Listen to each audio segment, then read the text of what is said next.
Okay. కుర్చీ తాత అనే పేరు ఎట్లొచ్చింది? చెప్తా. మీరేం చదివిల్లు? డిగ్రీ కంప్లీట్ అయిపోయింది. ఏ ఏ ఇయర్? ఏ ఇయర్? 18. 80. నీకెందుకు ఉద్యోగం రాలా? నాకా ఉద్యోగం రాలేదు అని అంటే ఇక నేను ఈ ఫీల్డ్కి వచ్చిన. మీరు చదివిన తగ్గట్టు ఉద్యోగం ఎందుకు రాలా? మీ చదువు తగ్గ ఉద్యోగం ఎందుకు రాలా? No answer.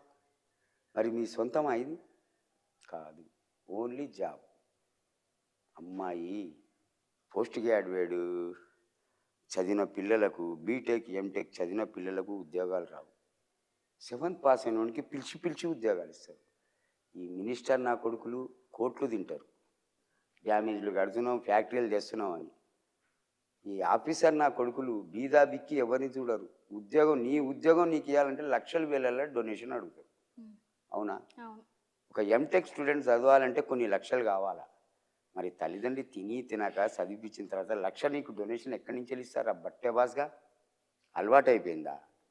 అందుకే నా మనసు గాలి వచ్చిన డైలాగ్, కుర్చీ మాడతా పెట్టి కోడితే వాడు ఎవడైనా సరే అవుట్. నెక్స్ట్.